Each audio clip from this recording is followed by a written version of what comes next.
Hey, Biff. This farmer and his wife are sitting on the porch one night, and they see 5 cows just standing there in the field, milling around as Carls will do.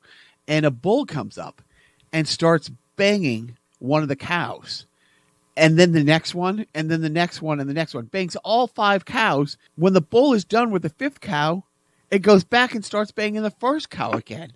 And the farmer's wife said, "Too bad men don't have that kind of stamina." The farmer says, "Yes, we do. Let me do that with 5 women and you'll see how much stamina I have."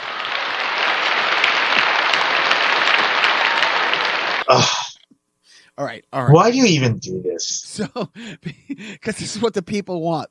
So a guy goes into the doctor's office for an examination and he strips down and the doctor says, "Sir, you have a piece of lettuce sticking out of your butt." And the guy says, "Oh, doc, that's just the tip of the iceberg." Once again, I asked the question, why do you even do this? Konnichiwa, everybody. This is Jacques. Hi, this is Biff. And welcome to Carnival Personnel. Biff, you seem really cheery and chipper. I actually am pretty cheery and chipper, all things considered. So yeah, until I heard your stupid jokes.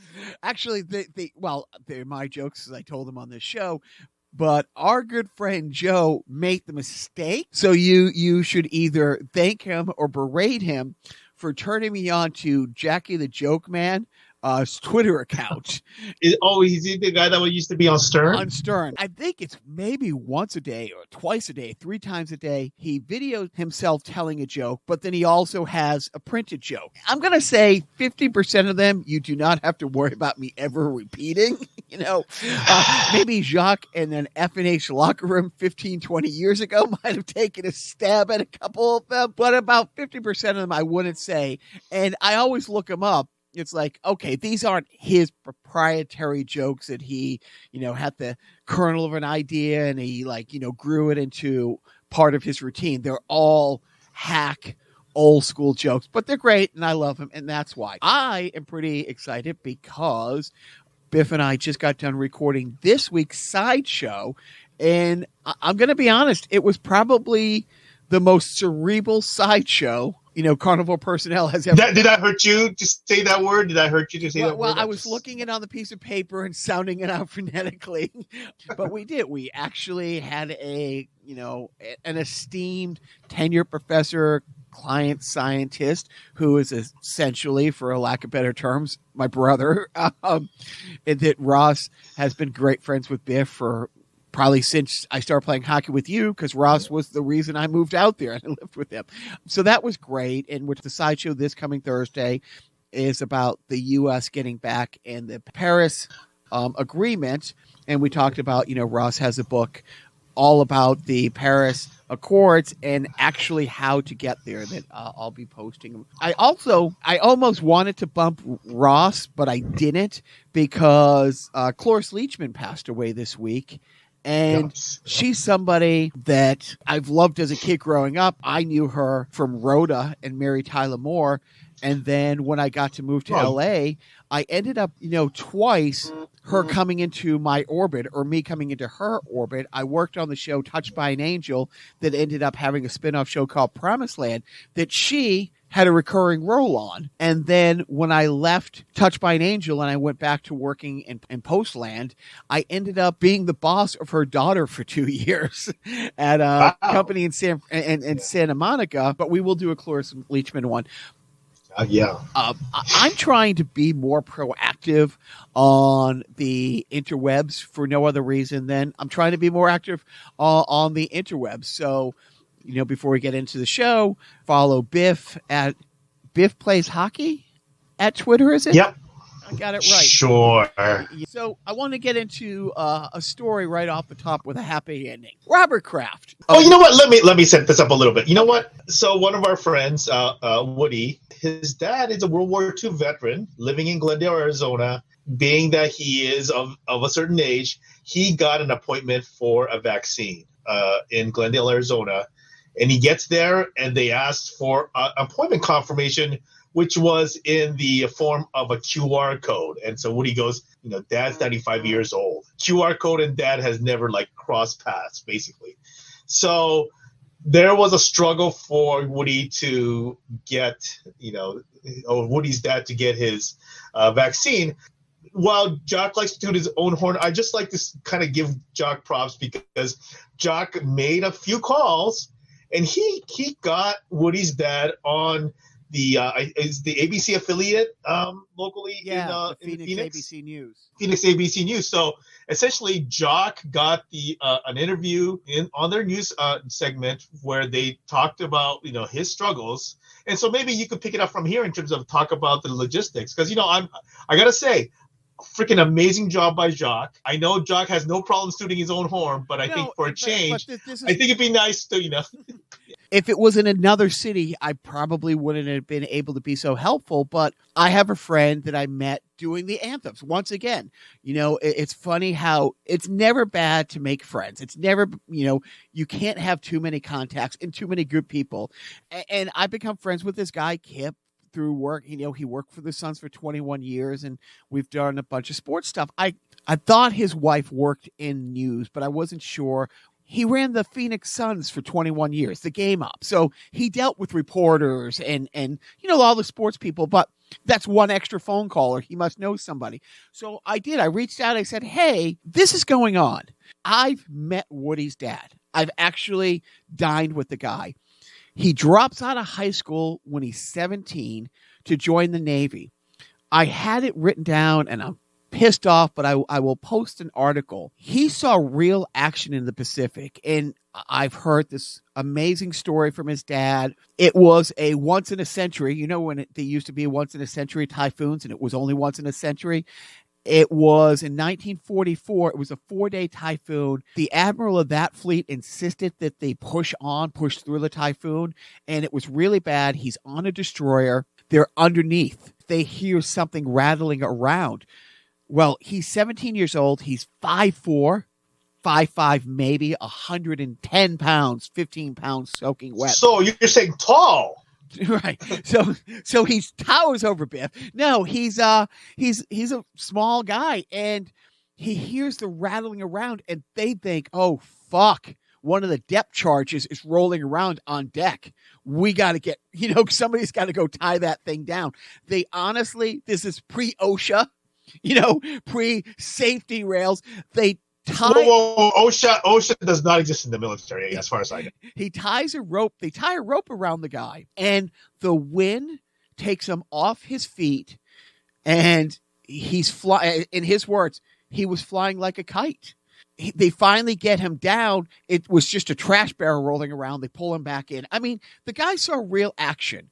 If you served in the military and you served stateside and you got a desk job, truly, thank you for your service. And anybody who served the greatest generation, guy saw action in the Pacific. Sorry, Biff. I'm alive then, so I don't care. I'm still blaming you. But what kind of piece of shit at the vaccination? I thought the Germans bombed Thor Harbor. Hey, he's on a roll. But seriously, yeah, his paperwork is fucked up because you know what? He's 95 and his 67-year-old daughter, who's his caregiver, couldn't figure out the porthole either. But they think they have an appointment. They show up. And even if the paperwork is fucking wrong, even if he wasn't a World War II vet, here's a 95-year-old guy, and you're going to say, no, go home. So anyways, all I did, I made one phone call. I actually texted my friend Kip and said, hey, and I just sent him Woody's post. He calls me right back, and he's like, no, that's not okay. I'm going to have my wife call him. What's his phone number? That's all I did. So what ended up happening, they did the news story on him. And then the reporter calls him back an hour later and says, because of the connection, because their media says, hey, on Thursday, we're getting you and your daughter vaccinated. Here's a QR code. And I'm just. Yeah, you know what? Listen, you could just shut up about that because you did great. I mean, I got to say, you did great. And, this is a problem that's nationwide. I mean, I was watching the Jen Psaki, press conference maybe from 2 days ago where she addressed these local issues where, the people who are in the biggest, need of these vaccines are having the biggest struggles. And I've seen the same thing in LA where, with the long lines and the need to access the modern technology to deal with the appointments, and the need for for transportation, it really is, hardest for the people who need these vaccines the most to get the vaccine. So, hopefully, we're early in this administration, but we fix this. But great job, Jacques. I mean, so that fun phone call did so much. Here's the Pandora box it opens. So the next day, my sister sees it on Twitter, is tells my mom about it. And my mom's like, oh my God, that's great. So my stepfather's son, who, we're not copacetic. We're not what you would call friends. But my mom calls and says, oh, his father-in-law, who's a 97-year-old Holocaust survivor, he can't get his shots. Can you help him? And I'm like, in my head, I'm like, wait, my stepfather's son works in the industry too. I'm like, he can take the same template. He must have somebody to call. But then I thought about it for a second. And honestly, I said to my mom, I said, hey, have his daughter or my dad's son call any Holocaust survivor group, administration, the Tolerance Museum. And I'm not being funny. Just call any one of those organizations, 97-year-old Holocaust survivor, somebody in that group, that support group, that function, that apparatus will be able to get him a shot that day or the next day. Let's face it. These are, being in LA for 25 years, there's so many groups, there's so many museums. Like I said, the Tolerance Museum, I think that is in Torrance. Maybe. It's on the west side, right? But I'm not. Yeah, but whatever. Yeah. But and I'm not making any kind of joke here. But it's one phone call to an organization that supports Holocaust survivors, and then that's all great. Then the next day, my dad, who's 81, calls and he's like, I can't figure out this damn porthole. I'm going to send you mom and my IDs. And can you go on? And I call my sister. I'm like, so that's my lot in life now. I'm going to be I'm going to be that guy, but again, it's true. I get frustrated with websites when I can't figure out how to make an appointment online and you extrapolate that out 30 years. It's like to have your senior citizens trying to navigate these websites that are, gosh bless everybody trying to put them together. But these were all popping up overnight. This is all brand new. There was, as we found out, there was no pre-planning. There was no, all the things that could have been done the last 10 months, the last 6 months, the last 3 months wasn't done. So, yeah, I mean, the unfortunate thing is, so the internet is a great way to get a lot of information out to a lot of people. But for some people, and there's not just with the people who are technologically challenged, but there's these pockets of people who crucially need these services for which internet is not the best avenue, right? And we know that. And so I think hopefully part of the challenge here is that, not placing blame on anyone, but, the rollout of the vaccine program maybe wasn't so ideal initially. Now somebody else is kind of having to play catch up in terms of trying to make it so that it works for everyone. And, it's hard because it's already kind of gone out the door. And now you're trying to fix something that's already out there, right? So because it was put on the stage to kind of deal with it, now we have 50 different ways in which, well, more than 50, obviously, but all these different ways in which this is being deployed. It's going to be tough. But it is, as we're recording this, it's been 9 days into the administration. It's amazing what's been done.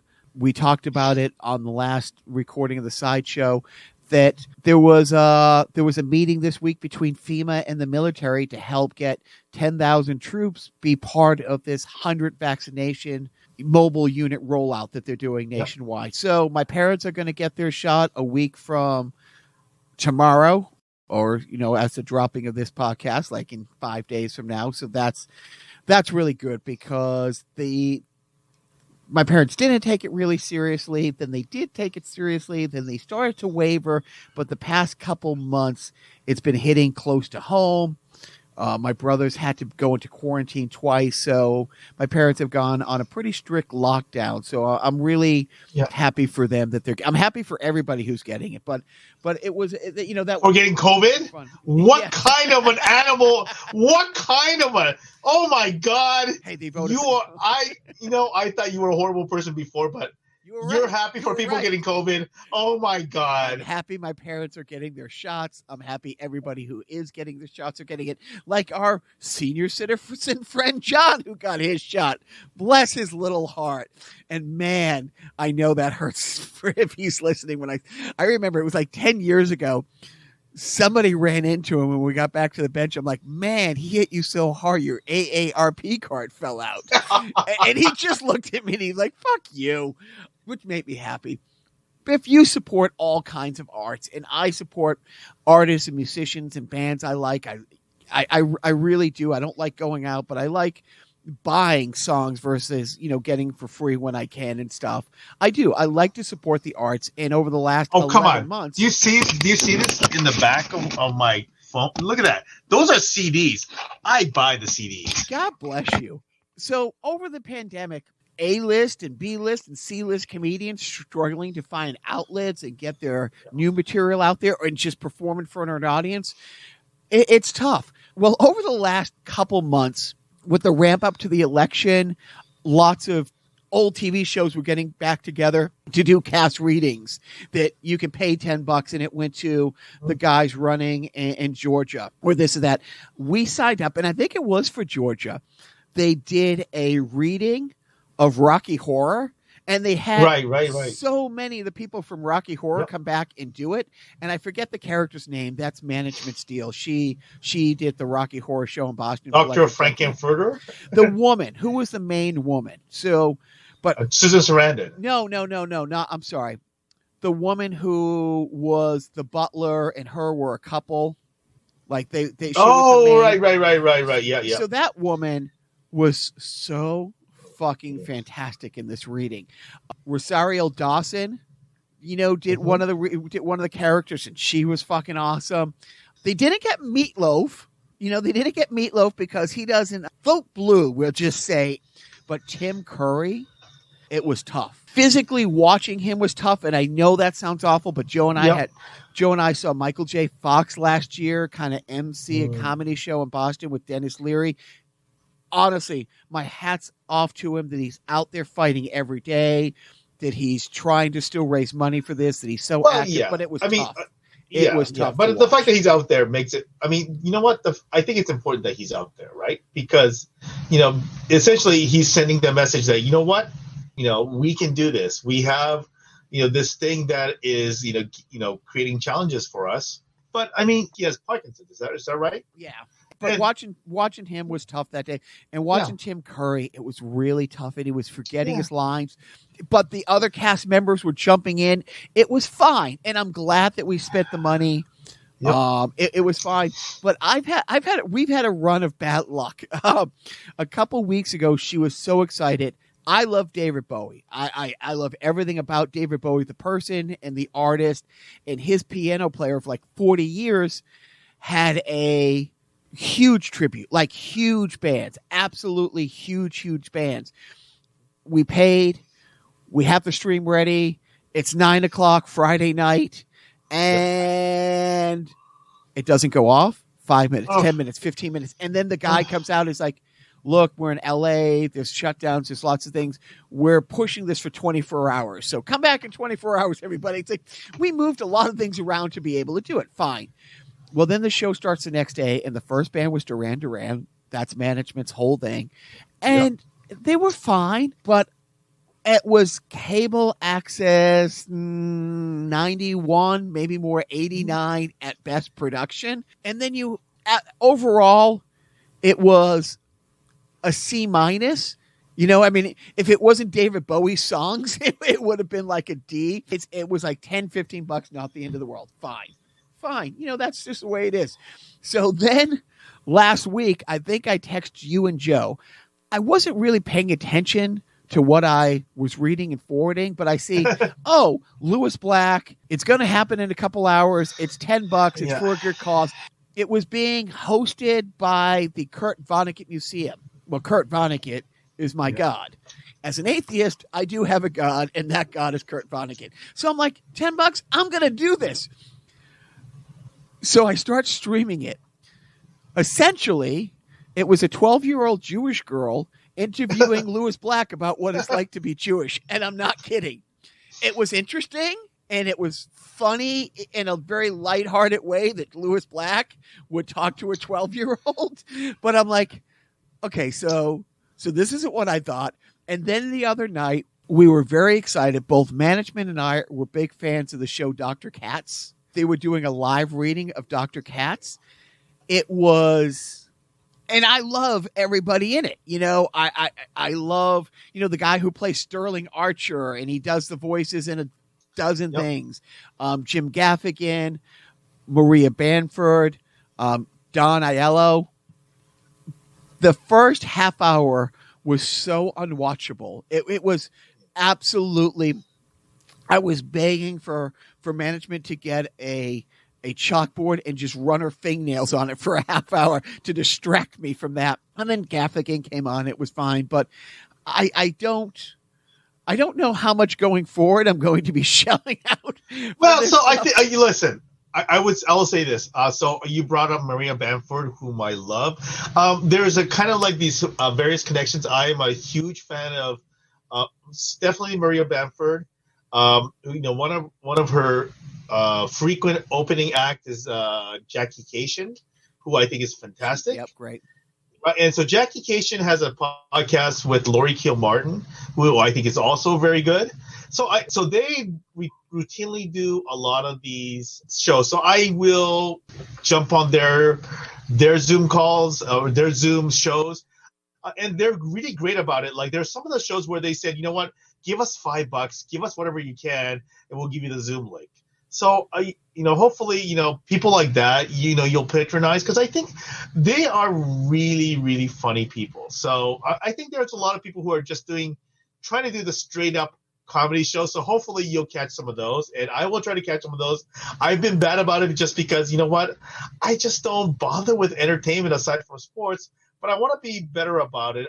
You know, I've done a lot of buying CDs from musicians, but I think I do want to help the comics. So I'm with you on that.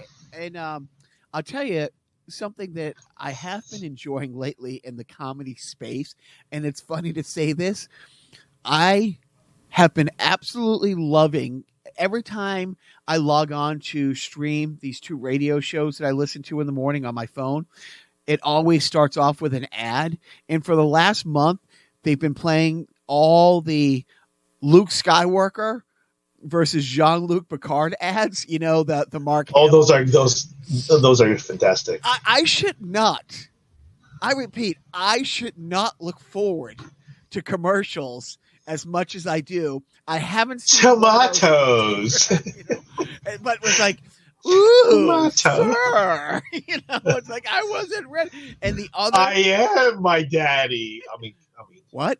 You know, the fantastic thing about both of those gentlemen are that they absolutely get it, right? I mean, they just so get it, and I think that's what makes those interactions so good, because both of them understand who they are, what they are, and so they completely get the context, and so that's what makes it so fantastic. They get it. The other commercials that I shouldn't get as much enjoyment out of as I do is the progressive commercials about the therapist who are helping people not turn into their parents. Because this is so true. This is so. I didn't know, because you see the same 2 or 3, but my sister sent me a link.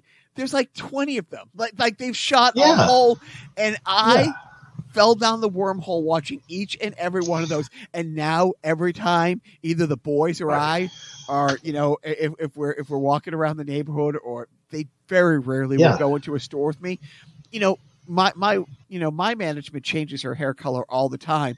We see it. We all see it. See it. We see it. We see it. We all see it. and every time somebody with color hair comes by, one of the two boys will start saying, "We all see it." It's, dude, I shouldn't get that much enjoyment out of commercials. So the one funny thing is that there's a guy that you don't work here. You don't know him. You don't work here, right? There's that one. The funny thing about it is that, and you see me on the Zoom here. I'm wearing a Hawaiian shirt.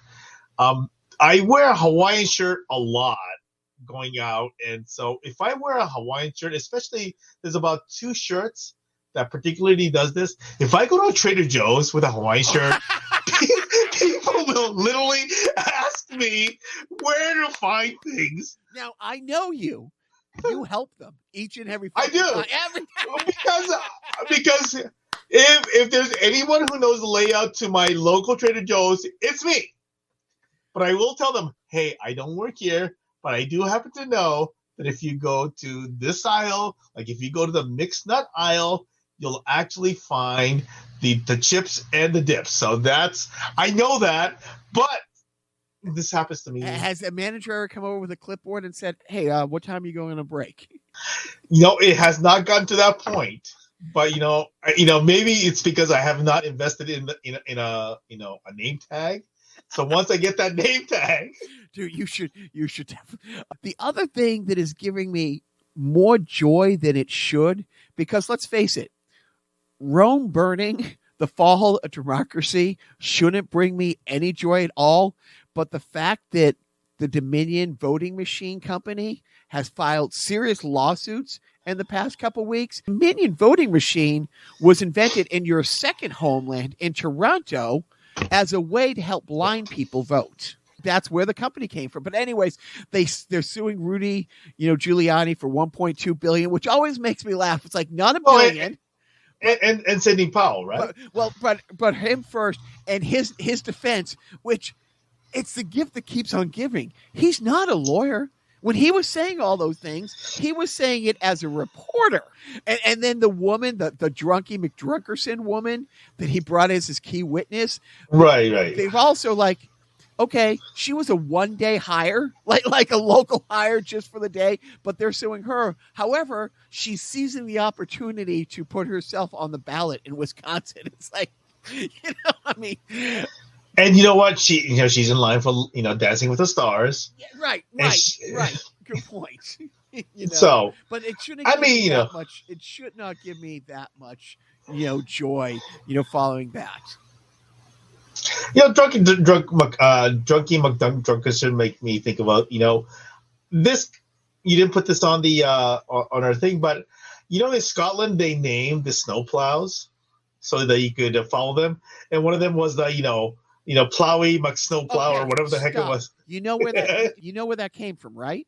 Well, yeah, Bodie McBoatface, dude, right? How much would you have followed Bodie McBoatface? Absolutely. They had a public name the boat. Bodie McBoatface was, let's say if there was only 100 votes, it had 75 votes. Right. Then there was a version of Bodie McBoatface that had 20 votes.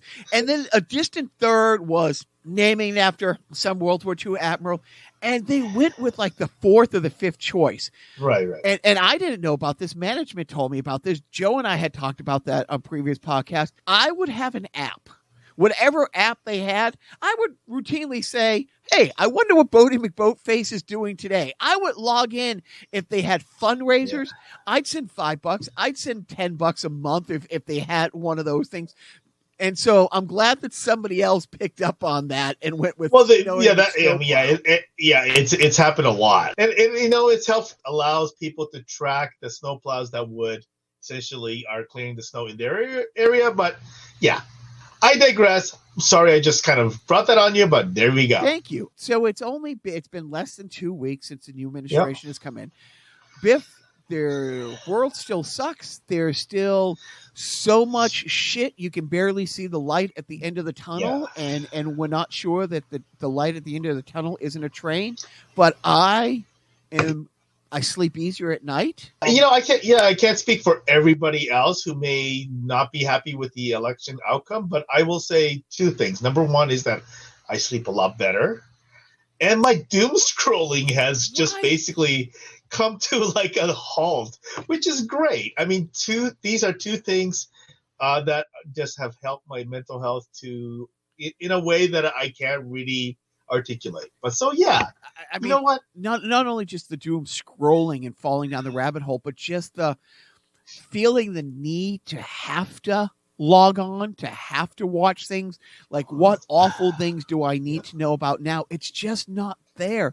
And there's so much good news that I'm seeing. Look, there's still some shitty stuff. I mean, by no means is Joe Biden a perfect candidate, right? I mean, not the guy that I would have thought. I mean, obviously, we're not going to go into the rabbit hole of who we thought we would rather have, but in the end, it's not the hero we need, but it's the hero we deserve. Well, whatever, you can put it however way, it could have been worse. So it could have been you. Let's quickly talk about the Green New Deal. And by Green New Deal, I mean Marjorie Green. Biff, oh my God. Let me just ask you this. What the fuck? I guess number one is that a lot of the whole approach has not gone away. Obviously, just because, we have a change in the executive office, it doesn't mean that a lot of the elements that kind of, supported this has gone away. I think I will say a few points about this. Number one is that I think it is shocking that the same state that turned the Senate blue also is the same state that essentially elected this person into Congress, right? And then the second thing is that if you watch what this person has done just historically, and the fact that she thinks that this is okay, I mean, I think the thing that really upsets me more than anything else is how she has stalked and harassed David Hogg and the entire March of Our Lives group. So I think those are the two main things. And obviously I'm definitely watching how things progress in terms of what do we do with this person who is, and not just her but Lauren Boebert in right when Colorado. You mentioned the David Hogg thing. When I first saw that, I thought, oh man, thank goodness somebody was there to catch her doing this. And then you find out, no, she had somebody film her. That was intentional. Yeah. I think he's 17 at the time. It's 2 weeks after Parkland. He's a child. Honestly, I will say this on the podcast. I'll incriminate myself going down the road in the future. If anybody chased down my son like that at 17, they would literally be eating soup for the next year, let alone the kid survives the worst thing. Now, as crazy as she is, we do all know that, of course, the Jews have a laser in space that is controlled by Jerry Brown to clear the forest to make room for the high-speed rail. Like that we're all on the same page. Of course that's happening. But that's the thing. It's like she posts these things. The whole false flag that Vegas was really a false flag. I'm not getting down there. I just hope that the GOP stops being a fake Christian white terrorist organization, finds some kind of soul, and says, this is a bridge too far. Right now, the only one, and I mean the only one who's saying the right things, is Mitt Romney. Yeah, Mittens, right? Whether it be David Hogg or Emma Gonzalez, or, and we talked about her in the sideshow, Greta Thunberg.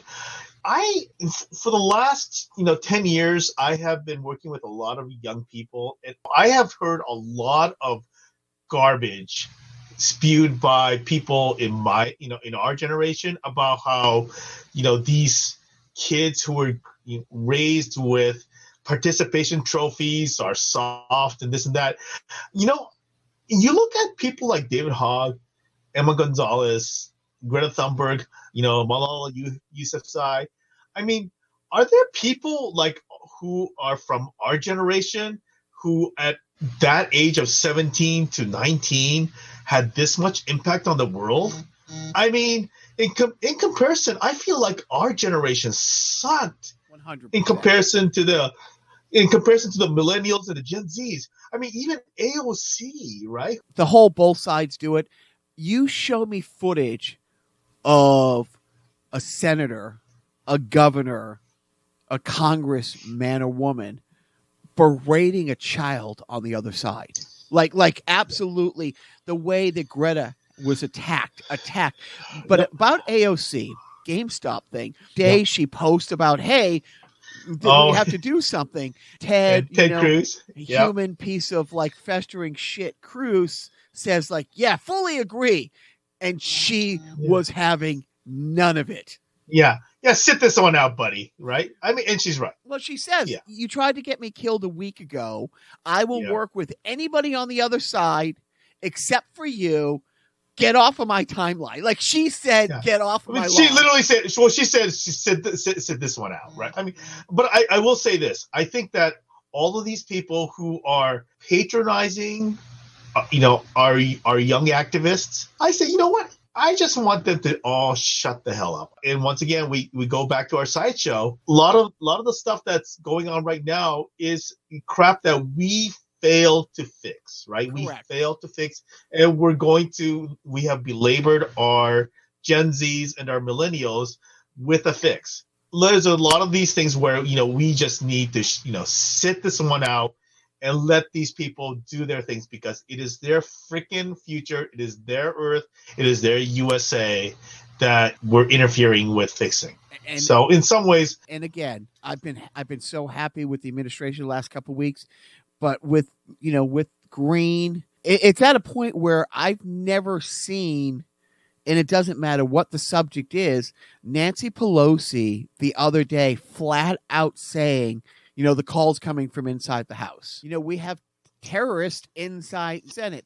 So I don't want to prognosticate it, because, there are people who are obviously much more well-versed and studied on this than we are. But I think the one thing I will say is this: the part that I don't understand, and this is and I think we've had this discussion many times, where I think that one of the biggest failures of the Democratic Party is that they have a failure in articulating why they are the ones that are helping a lot of these people who are against the Democratic Party. I mean, we talk about, let's say, the disgruntled coal miners, right?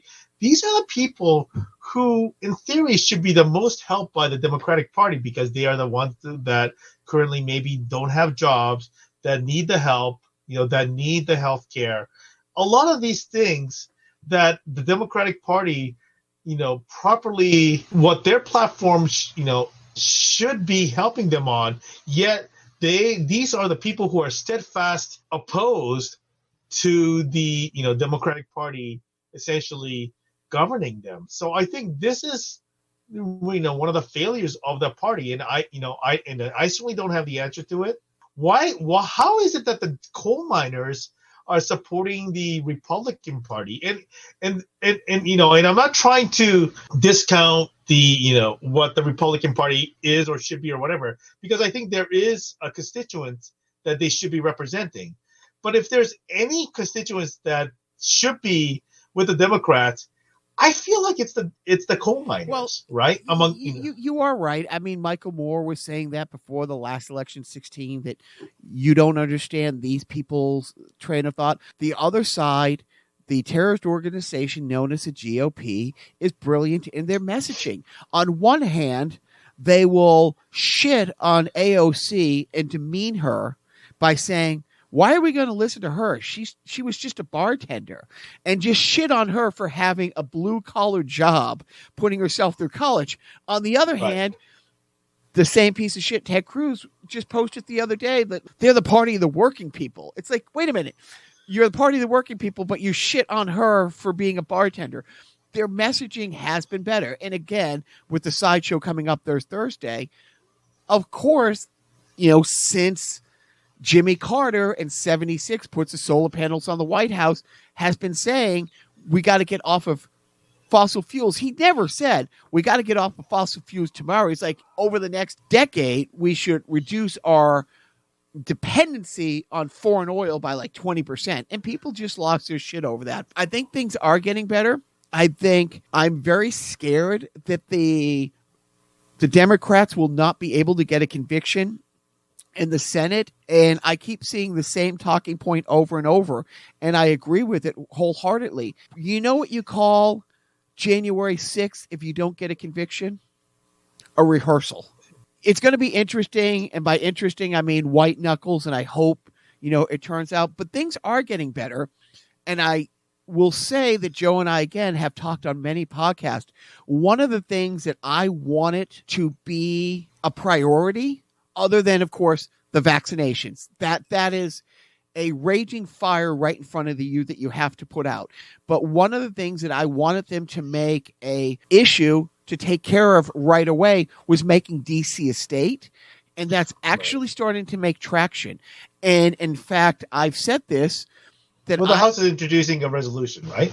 They're right. And the fact that January 6th, one of the darkest, bleakest days in the last 100 years in our history, 150 years in our history, the silver lining might be, okay, you just made the best argument why DC needs statehood. DC needs its own National Guard. DC needs to be able to have its own voice. So the people who were trying to hold back democracy might have actually helped DC statehood move forward. I can only hope, but like I said, it's only been 2 weeks, but I'm excited about that.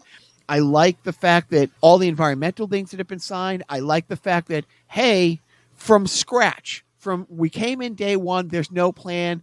We have a plan. We're implementing it. It's moving forward. It's ambitious, but we think we're going to get here. And here's how we're getting there. That's one of the great things that I've enjoyed over the last week. I'm not doing doom scrolling. I'm not living on MSNBC. But when I check in, oh, wait a minute. That's a press conference. Oh, wait a minute. They're taking questions. Yeah, I gotta say, I have turned into a Jen Psaki's fan. Obviously, she is acting like a very traditional press secretary, but I mean, in a weird way, that's really refreshing. Well, what's also refreshing? You've always had dogs. Like, you're a dog guy. I'm a dog guy. Yeah. The fact that there are dogs back in the White House, the fact that there's dogs back in the White House, like the progressive commercials, like the Luke and Jean-Luc Picard commercials, it shouldn't make me this glowing, giddy, happy just knowing there's dogs in the White House. I will also say, when President Biden was leaving the podium and the guy from Fox News shouted out, it's like, what did you say to Putin? We talked about you. He sends his best. The fact that he has a sense of humor is refreshing. Right. I mean, listen, I'll be the first one to admit I'm not a huge Biden fan, but there are a lot of things about Biden that I actually do like, and I think the one thing that I do like about Biden is that I think there is a certain genuineness to the person that he is, right? So I think that while there's a lot of things that I don't like about him, his history and whatever else, I will give him full credit for the fact that I think that he is, in essence, the guy that he is. And the guy that he is really what kind of scared the Democrats, right? Because he'll just kind of just blurt out things, he'll just kind of say things, or, he'll just be the person that he is. But I think, to me, that is really, personable. I want to point out is that what you just said is one of the things that has hurt the Democrat Party over the last, couple decades. The Republicans are better on messaging. They go with the KISS philosophy. Keep it simple, stupid. They reach out to the lowest common denominator, and they hit their mark. And when they have a candidate who's a horrible human being, they circle the wagons. They literally circle the wagons, where the Democrats, exemplified by what you just said, well, I agree with you 75% of the time, but let's look for the next candidate who's a little better.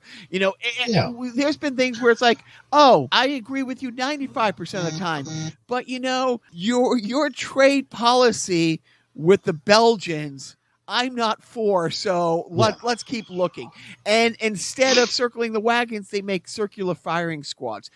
I think that is a great point, right? We have some problems here in this country, but things are getting better. But you know what? There's not just crime in our country. Crime is a universal thing, Biff. Right, absolutely. And you know what? I like to talk about what's going on in my country. So, I'm going to go ahead, and obviously not our viewers aren't going to be able to see this, but I'm going to share the screen. I can't. There's something wrong. It's all blurred. There's all these squiggly lines. Jacques calls this the squiggly line, but this is literally, so I want to set this up. This particular news piece is from the Fuji News Network's national news broadcast. Okay. So this is national news in Japan. So I want to talk about some of the crimes that are happening in Japan. So obviously, Jacques doesn't read as he calls it, squiggly lines. So you see this little kind of this blurted out circle with a person in a dark outfit, almost like a yellow marsh, like the DJ. Do you have any sense of what this is about? None. Okay, and then I'm going to go ahead and skip to this. What does this little storefront look like to you? What do you think that is? Like a little strip mall restaurant? It is a restaurant. So we got that. Okay, it is a restaurant. So this looks like maybe that's some kind of noodle dish. Well, it is a curry dish. Let me tell you what really happened. At this particular eatery, a person comes in, sits down, and this right here, okay, is a reenactment. Now, I want you to just kind of sit on that. And this is a reenactment of a person who comes into this eatery and orders this particular dish. This is a cutlet curry. Mark Parker will be all over this food. So he orders this dish, extra large. He eats this curry, you see. So just for clarification, extra large in Japan is a child's order in the United States, right? Well, maybe not a child's order, but a regular, right? Medium. Okay. Let's not exaggerate. And you see this person here. See this? He is walking out the door, and what is he not doing? He is not paying. What? He's not right. Is he dying? He's not cash? Right. And then you see the store staff running out after him, hoping to find him. He's like, "What the hell happened? He didn't pay." And so I want to point out a couple of things. Number one, Dine and Dash is a national news item in Japan. That's number one. Number two, it is such a huge deal that this news network bothered to do a reenactment. So this thing here and this thing here is a reenactment. So if the real criminal, why are they blurring out his face? Why are they protecting the identity of I don't know. I mean, are there Japanese law? When you said homeland, I wasn't sure if we were going to Toronto or we were going. No. But when you, is there laws in Japan that say innocent to proven guilty? So you got to hide identity? I'm sure it is some kind of a broadcast law where because he hasn't been. So that's the thing. He hasn't been charged for this crime. Is this TMC in Japan? Japan has several major networks. It is the big three, ABC, NBC, CBS level of a network in Japan. And this made the national news in Japan. Help me go back a month or maybe two on our text thread. What was the news story that had the nation holding its collective breath to see how the story wound up about the taxi driver? There's been several, many, even aside from the taxi driver. I want to talk about something that we missed last week because we didn't have a podcast last week, because last week we had an insane criminal activity in Japan that shocked the nation, which is there was a gentleman, I think he's in his 70s. If you go to, just like in convenience stores in this country, they have these, self-serve beverage stations in Japan. So the way it works in Japan is that you pay first, for the cup. So you go to the front, you pay for the cup, and then using that cup, you serve yourself the drink. Well, this 70-year-old had the audacity to pay for a regular cup of coffee, and he poured himself a latte. That son of a bitch. And so basically he paid 100 yens to get coffee and got himself 150 yen latte. And he admitted later, doing this multiple times. And the context in which he admitted to this is because he was arrested for this crime. So he poured himself 150 yen latte in his 100 yen cup, and he was arrested for it. So think about it. Now, 100 yen is a little bit under a buck. 150 yen is about $1.40. So essentially what he did was he poured a $1.40 drink into a adult, like a 95-cent cup. And he was arrested for it. And he had to admit doing this multiple times in the past. Now, there was an arrest for this. Now, what is the Japanese equivalent of Guantanamo? What black site off the books prison have they sent this bastard to serve out his remaining days? Well, we still haven't gone through the trials yet, but I imagine that maybe those are sent into the U.S. But he's been shunned by his whole family because he's just brought dishonor to the house of. Well, not just to the house, but to the entire community, really. Yeah, exactly. Right. I don't know how you go on. Absolutely, yeah, absolutely. Okay, so I will throw you a life. So to go back to it, the thief that did the dine and dash, that meal was valued at 1,300 yen, which is about $12. Do they tip in Japan? Is tipping? There is no tip in Japan. So it's just $12. It's not like it was $12 and the $3 tip. It's just the $12. Yeah, but through the generosity of the store owners, they're not pressing charges. They're just hoping that their store is the last store to be victimized. They're pleading to the criminal that, stop this madness. And, I forget what restaurant I was at with the boys a few years ago. So they're 10 and 7, 8 and 11 at the time. And I'm like, hey, how fast do you guys think you can run? It's like, what? I'm like, how fast do you think we can run? And my boys are when it comes to anything like that, I mean, full disclosure, complete a-holes.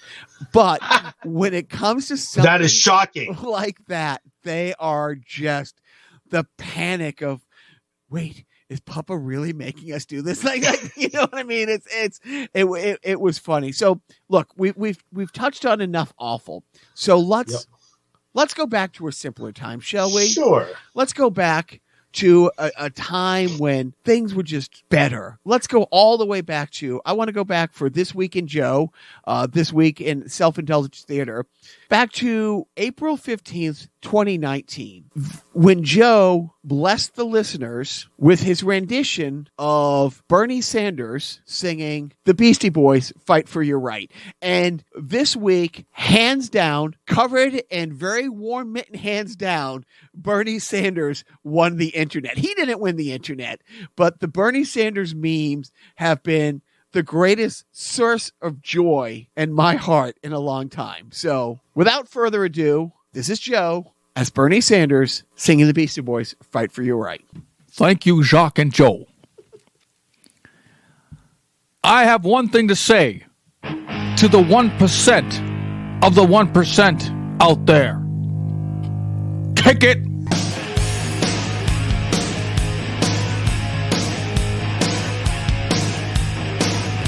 You wake up late for school, man, you don't want to go. You ask your mom, please, but she still says no. You miss 2 classes and no homework. But your teacher preaches class like you're some kind of jerk.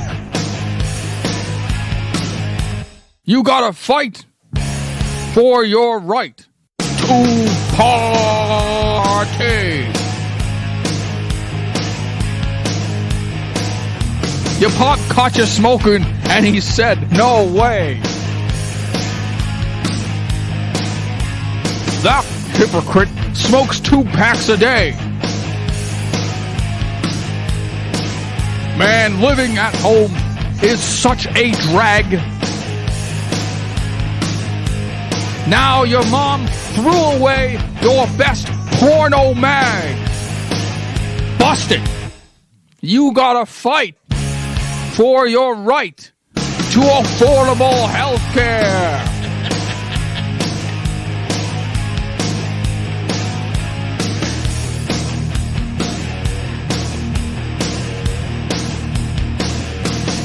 Party!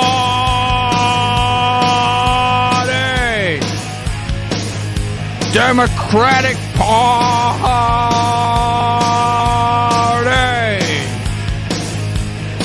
The end. You might hear music when you're listening. I'm not hearing music when I'm doing that voice. I will tell you, it was music to my ears. Was I not correct, Biff? Did that just not bring you to a happy place? Well, you know what? So we all miss Joe on the podcast.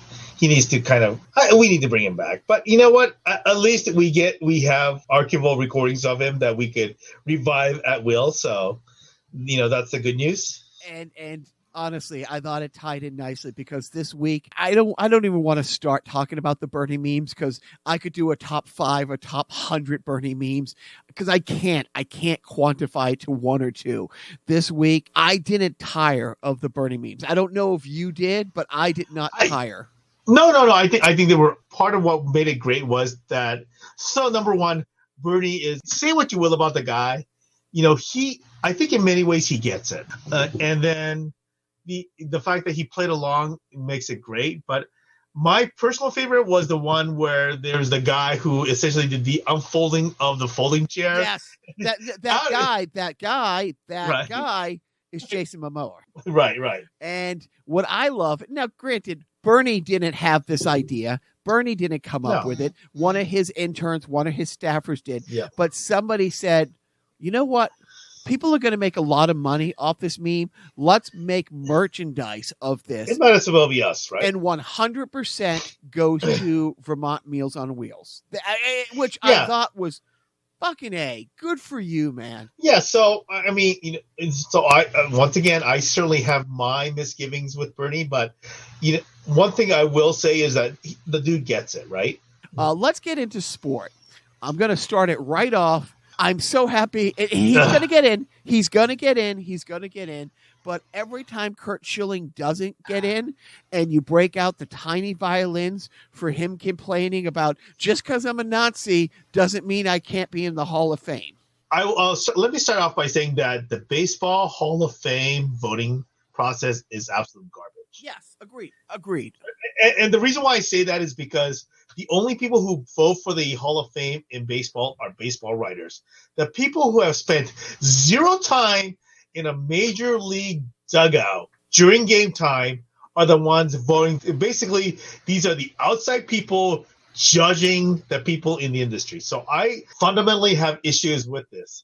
Now, having said that, I actually don't really care about who gets in and who doesn't get in the Baseball Hall of Fame because I really don't care about baseball. So it seems like Kurt Schilling is Pete Rose with a different fault, right? I mean, I think both of those players or both of those people have on-field legitimacy to be in the Hall of Fame, yet they have these off-field flaws that keep him out. Well, there's off-field flaws, and here's my thing, and I'm going to be a hypocrite when it comes time for Julian Edelman, and I will argue with anybody at any bar why he's a Hall of Famer. That said, he's not a Hall of Famer. Here's my point: if you have to have a discussion about it, you're not a Hall of Famer.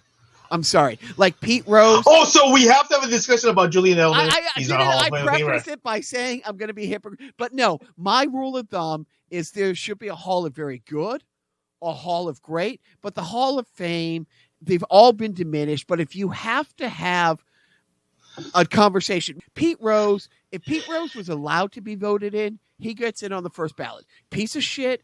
Yes. His gambling addiction is an addiction. It's alcoholism. It's drug addiction. I have sympathy for that. I really do. We can have conversations whether he maybe bet on his team or not, but don't vote him in as a manager, but as a fucking player. And nobody ever played harder or better. He should be in there. But we do, by the time the Super Bowl would have been played, I want your Super Bowl predictions. I do have to go with the field. I mean, Patrick Mahomes is an absolute animal. I mean, he is so good. And while Tampa did a great job of let's stop with the analysis. So we have the Buccaneers versus the Chiefs. This is a really, really tough matchup, right? Because what's a Buccaneer? That's a pirate. No, what's it's a Chief? Too much to pay for corn. The Buccaneer. Too much to pay for corn. I'll show myself out. Thank you. And so we have a Buccaneer and a Chief. Are we talking about a single chief in a single tribe? Oh, and let's start off. Kansas City, please go with the Washington football team, thing and change your freaking name. But since we haven't changed the name, we're talking about a Native American chief versus a Buccaneer, and that is a tough call. So if we're talking about really the fundamental way in which we have to pick these games, we do have to go back. We do have to go to Diane Chambers. And I think that we're talking about the Buccaneers, which I'm sorry, they have gunpowder. Yeah. And the Chiefs, they probably didn't. Yeah. I think that if we go to the Diane Chambers method, I feel like I have to pick the Buccaneers. I'm going to say, and I mean this, I want Tom Brady to win a Super Bowl. I love Tom Brady as a player. Off the field, different story. But I do want to point out some fun facts and some fun stats that have come up this week. Steph Curry, the best three-point shooter in the NBA, shoots at about 39.9%, rounded up to 40. Steph Curry shoots three-pointers at a 40% clip. Pretty fucking impressive. Yes, Biff? Sure. Statistically speaking, Tom Brady has a better chance of getting to the Super Bowl than Steph Curry does of hitting a three-point shot. Yeah. Listen. Yes or no? Yes or no, Mr. Yeah. Whatever. You know what? You're doing your usual stupid, apples and oranges shit. Let's just say this. Listen. All of the so-called metrics will say that Kansas City should win this game. But there is not a betting person in this U.S. who are scared shitless of the fact that Tom Brady, being the person and the quarterback that he is going to pull something out of the hat and win that game. I'm going to end our sports talk on saying I'm picking Tampa Bay, and I'm picking with my heart, not my brain. We're going to get into games. I'm not going to say anything for the next couple minutes. GameStop, go. Oh my God! So I like to start off by saying why didn't you get Tom to come on this podcast? Because he is the guy. Honestly, if we didn't have Ross already locked in, I would have loved to have All-Star Tommy come and explain this. So I will try to describe this in a context that is a little bit different than the usual narrative. So GameStop is a company that is clearly struggling because, a variety of reasons. But essentially, the Wall Street knows that this is a company that is going to have an issue, and they're going to maybe, just basically even go out of business. Who knows whatever the end result is. But one of the things that's happening is that a lot of the people in Wall Street are essentially banking on the fact that GameStop is going to fail. So there is this concept of shorting, and the shorting is for I am a layperson trying to describe this to lay people, but the idea is that you can borrow the purchase of stocks with the idea that you're counting on the stocks to hit the tank, and you could borrow stocks and then sell the stocks that you actually don't own at a price that is higher than you think it will eventually be at. So essentially the idea is that if I buy a bunch of stuff that, let's say you think that something's going to sell for $20 later, but right now it's selling at $30. So I'm going to say that I'm going to count on my stuff eventually being sold at $20 later, and I'm going to sell 100 units of this item at 30 per unit, and then later I'm going to buy it when it drops down to 20, so that the difference between 30 and 20, which is 10, and so 10 times 100 is 1,000. So I'm going to make $1,000 selling something that I'm going to eventually think that it's going to sell for only $20. So that's the principle behind it. So the idea is that a lot of hedge fund types, so we're talking about those Jim Cramers, the guy on MSNBC, right?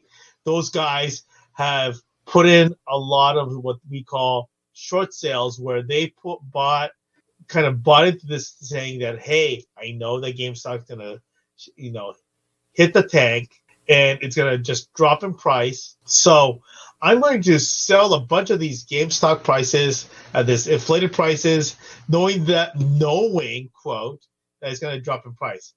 Well, a bunch of these internet trolls, we will call them Redditors, have kind of banded together and say, hey, let's buy a bunch of this stock and raise the price. And so what it did was that these guys who were counting on selling these GameStops at, let's say, $20 instead of, selling at 30, buying at 20. These guys at Reddit have started buying stocks, and suddenly they started to raise the price of these, GameStop stocks. So eventually, what's going to happen is that these guys have to buy the stocks that they've already sold, because they haven't, they've borrowed it, and they have to buy it at a higher rate. So that's kind of the principle of it. All I know is that if you go to the Daily Show's Twitter feed, they did an amazing montage of all these talking head Wall Street analysts from CSNBC and Fox Business News just crying foul, saying, well, sure, what they did was completely legal, but they got lucky and they didn't know what they were doing. And one guy was like, these guys are unemployed and they're collecting money from the government and they're just playing with it and they're hurting real people. It's like, dude, the sales of the tiny violins for these hedge fund guys. One of the shows I was listening to yesterday was talking about one gigantic hedge fund has already said they're going to need a government bailout. If we give hedge fund people bails out, fuck that. AST, who is the guy who understands this shit more than us. But at the root of it is the fact that stocks are not random, right? It is driven by behavior. It is driven by what people do, versus the roulette, which is completely random, because you can't control where the fucking ball goes. So let's separate that there. But I think the thing that you know what I like about chaos? It's fair. Quoting the Joker from the Dark Knight. No, that's true. It's been fun. It's been fun watching galactically wealthy evil people lose their shit this week. So I think the one thing I like to say is that, I hate to throw in the so-called fake news narrative, but I mean, when it comes down to it, this is a group of people who individually may not have a great resource base, right? Like none of these people are super rich, but they banded together to act as a unit, right, to take down the big guys. David taking on Goliath. So in one way, the funny, maybe it is ironic, maybe it is, poetic justice, but these people used maybe an app that's called Robinhood to buy a bunch of stocks to raise its price, to screw the people who have a lot of money, which are the hedge fund managers. So it's the little guys who kind of won out in the end. So maybe this is an issue. This is a situation where the narrative, depending on how you kind of, sell the story, is really the stuff that we all want to, hear, right? These are a collective of the little guys. I mean, is this not a grassroots activity that essentially stuck it to big money. Guy. I'm happy about that. I'm also happy about what I've been watching this week, and I will start. Godzilla vs. King Kong is coming out, and I want to say 2 months. And as we've talked about it, like, you know, Biff grew up in the land of kaiju movies. Joe and I grew up, and Joe's a little younger than me, but I think he was also glued to Channel 56 Creature Double Features on Saturdays. We've seen them all, and I love them all.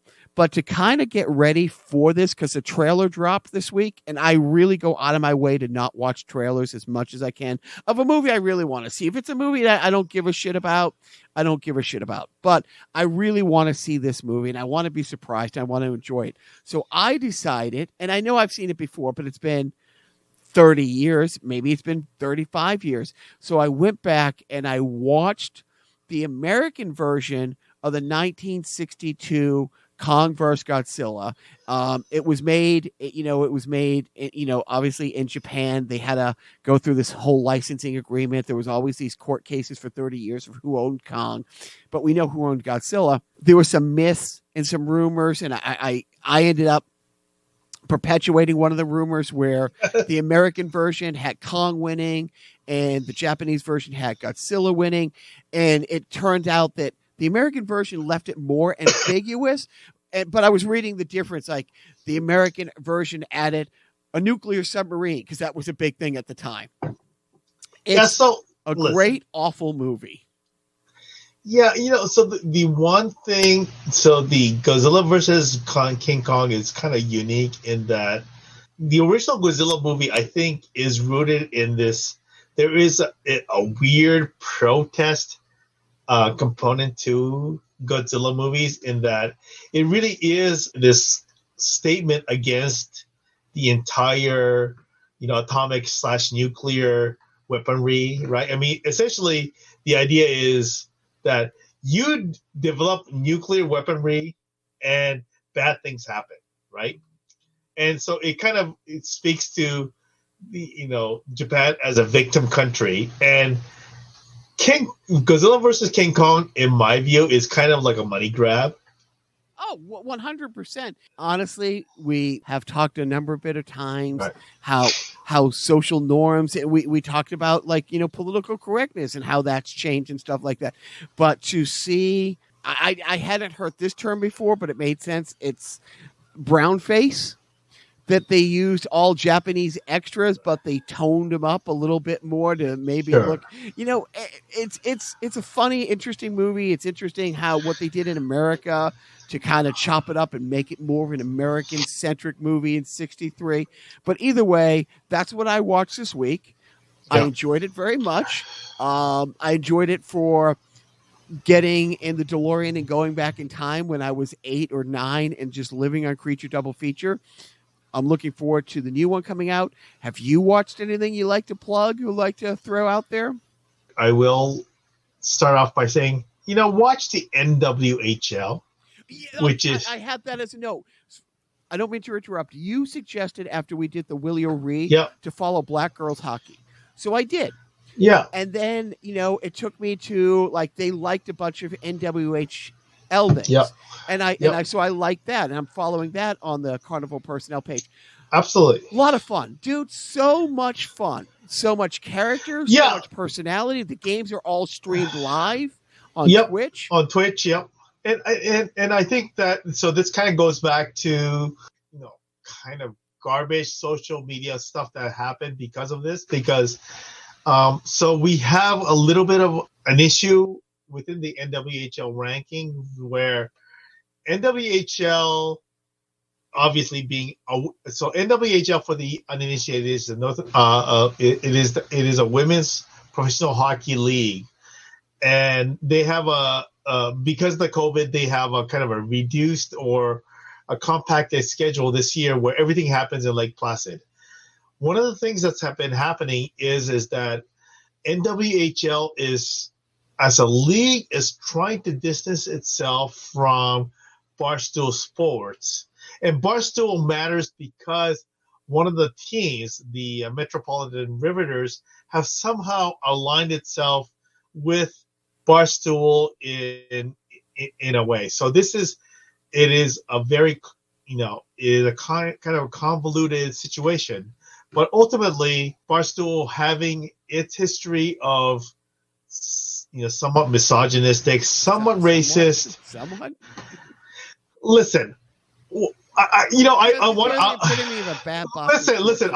Listen. I don't want to make this black and white because I personally will not consume any Barstool material, and that's my personal decision. But I understand at the same time, Barstool has done. They have an initiative to help a lot of local restaurants and stuff like that. So it is one of those deals where it is a gray thing.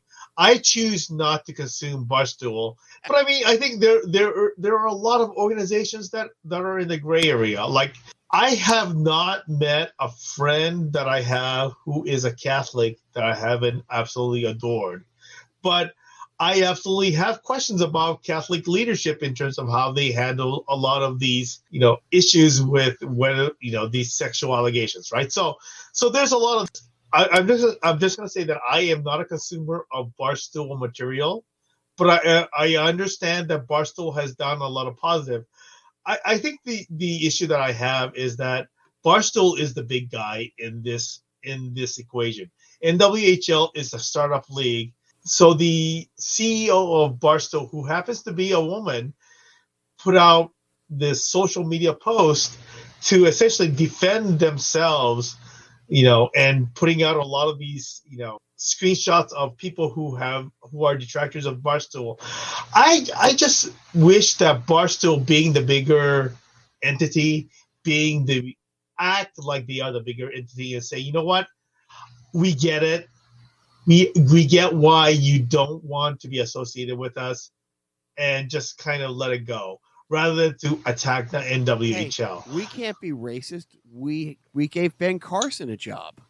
It's one of those things. Yeah.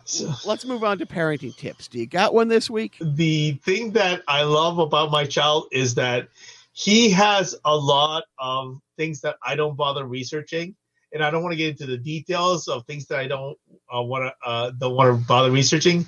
But I will say that he has given me a tip for a particular item that has helped me with a lot of letting me relax in a way that I haven't been able to relax it before, that I wouldn't have done the research myself, but he has. And today I am, between last night and today, I've had the best night of sleep thanks to some tips that he has given me. I don't want to get into the details. I'll just ask you, hey man, are you holding? I don't want to give into the details. So here's my parenting tip. Yeah. If you say to your children, hey, look, you spoiled bastards, you walked away from Christmas morning like a game show contestant who came within $100 of both showcase showdowns, so you win both the prize sets, I'm not buying you anything until March. And if you want something between the gift cards and the windfall from Grammy and all the other stuff, you have to do it yourself. And if you don't hold them to that, that's on you. So the other day and he's right here, he's looking at me, and now he's smirking, wanted to buy a new download Minecraft for the other computer, and it was $27. I'm like, I got up my old scripts. I found, here's Jerry Maguire. I tore out the page and I stuffed it in his face and said, show me the money. And he actually went upstairs, borrowed $27 from his brother and then brought it down. And then I ordered it from him. So if you tell them, look, you already got white privilege going for you. You got all of this going for you. You are the youngest of your grandmother's 7. So, there's always a little extra something for the effort for this one. I'm not going to buy you anything except the food you need to survive the next 2 months. So if you make that kind of deal with them, you got to see it through. And that's my parenting tip. So I'm now throwing you ending the show like I always did with Joe. But before that, the song that we're going out with, I'm not sure which one it's going to be, but I recently unearthed a bunch of cassettes from my band. There was 2 guys in the band with us early in like 91, 92, who one went on to do a really serious band. And the 2 of them went on together to do I don't know what drugs they were doing at the time. I think it's a shorter list of the drugs that they weren't doing at the time. And they would put out a tape every 2 or 3 weeks that was songs, that was noises, that was taped conversation with the insane people in our town. And so anyways, this last song that we're going out on is something from my brother Zebulon, 1991, 92. It's probably that you're going to get stuck in your head until the next podcast. And with that, I say, Biff, it's all up to you. All to me, they will say, what? Is it going to be better than that Modest Mouse crap garbage that you think is so great? So I will say this. Your music sucks, but I will listen to your music over Modest Mouse. Thank you very much. And don't forget, it's so hard to be like Jacques, looking like he looks, smelling like dessert ass. Maybe I'll stop taking showers for a while. Maybe I'll soak myself in barbecue sauce. Maybe I'll sue Mary and Swarzel. Maybe I'll just be a prick.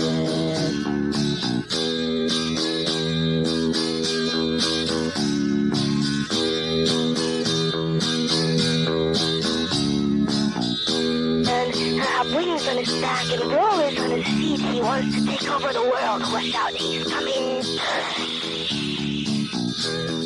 Jacques is a dickhead asshole motherfucker. Oh boy. Hey, when I put the master's lock on the bathroom door. Yeah? Yeah. Guys. Jacques. Guys. Fighting first a little bit thick. It's so hard to be like Jacques, looking like he looks, smelling like Misty's bum. He's a good-looking guy. Jacques keeps his lunch between his teeth. Jacques, the whimsical old man, sits by the fire and strums his guitar, and taps out the pages of a Snoop Doggy Dog is all Jacques is cute. I do him, but it's just the hair. It's that blackmail shit that makes Jacques a real fucking asshole. Well, thank you, I think. Man, I can't wait to tour on. I still have his work driver tapes, you know. I heard. I don't think he's ever getting them back.